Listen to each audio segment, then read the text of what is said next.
첫 시간 주님께 안녕하세요. 대강교회 오훈 목사입니다. 3월 22일 토요일입니다. 하나님 우리에게 주신 말씀은 마태복음 21장 33절에서 46절까지 말씀입니다.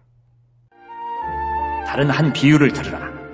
한 집 주인이 포도원을 만들어 산 울타리로 두르고 거기에 즙자는 틀을 만들고 망대를 짓고 농부들에게 세로 주고 타국에 갔더니 열매 거둘 때가 가까움에 그 열매를 받으려고 자기 종들을 농부들에게 보내니 농부들이 종들을 잡아 하나는 심히 때리고 하나는 죽이고 하나는 돌로 쳤거늘 다시 다른 종들을 처음보다 많이 보내니 그들에게도 그렇게 하였는지라.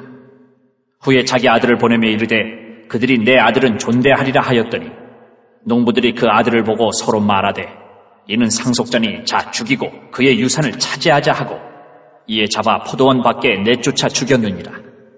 그러면 포도원 주인이 올 때에 그 농부들을 어떻게 하겠느냐? 그들이 말하되 그 악한 자들을 진멸하고 포도원은 제때 열매를 바칠 만한 다른 농부들에게 새로 줄지니이다. 예수께서 이르시되 너희가 성경에 건축자들이 버린 돌이 모퉁이의 머릿돌이 되었나니 이것은 주로 말미암아 된 것이요 우리 눈에 기이하도다 함을 읽어본 일이 없느냐?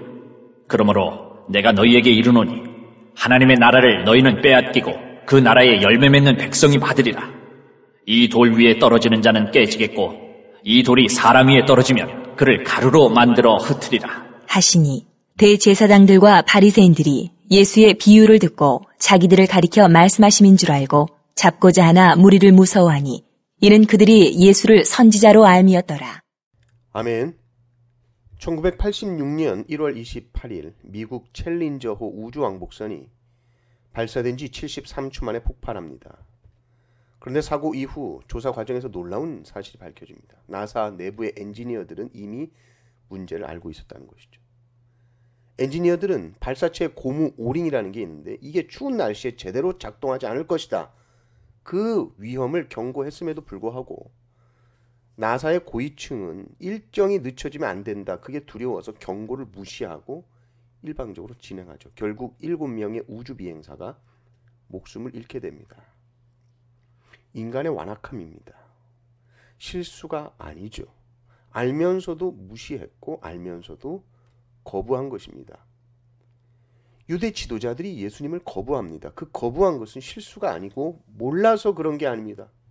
하나님의 아들이심을 보여주는 표적들을 명백하게 보면서도 자신들의 권력을 지키기 위해 거부합니다. 오늘 예수님의 비유를 들으면 정말 예수님이 얼마나 인간들을 보시면서 안타까우셨을까, 얼마나 괴로우셨을까 하는 마음이 절절히 느껴집니다.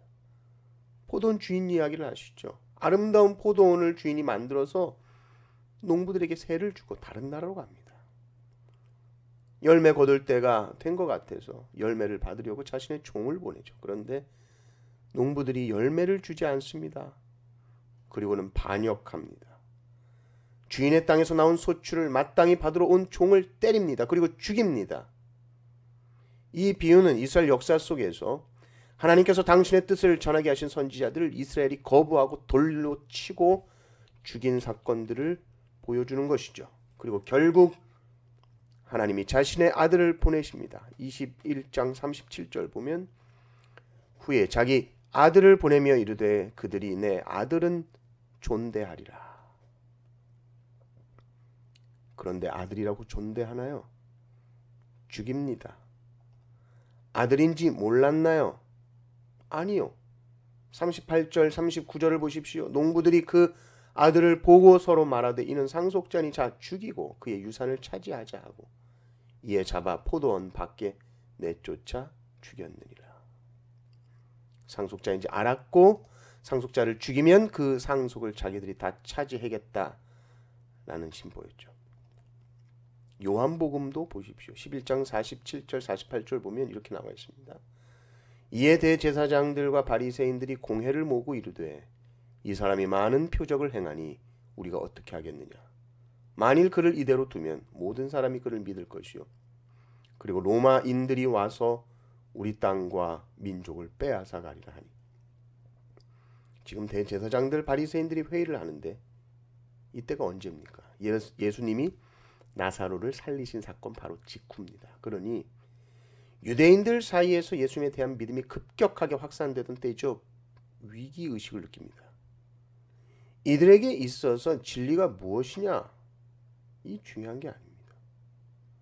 분명히 이들은 예수님이 많은 표적을 행하시고 하나님으로부터 오는 능력을 행하시는 분인 줄 알면서도 죽이려고 하는 것이죠. 그러니까 문제는 몰라서가 아니라 알면서도 거부한 것입니다. 그 마음의 완악함, 그것이 문제였습니다.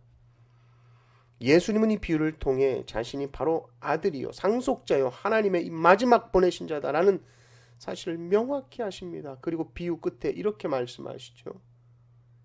41절을 보십시오. 그들이 말하되 그 악한 자들을 진멸하고 포도원은 제때에 열매를 바칠 만한 다른 농부들에게 새로 줄지니라. 하나님께서는 당신의 아들을 거부한 이스라엘 지도자들에게 심판을 선포하십니다. 그리고 포도원은 이제 새로운 농부들, 곧 예수 그리스도를 믿고 따르는 자들에게 맡겨지게 되는 것이죠.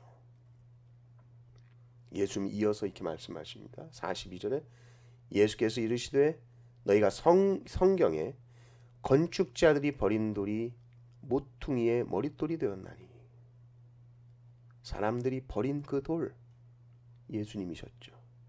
그러나 하나님은 그 버린 돌을 모퉁이의 머릿돌로 삼으셨습니다.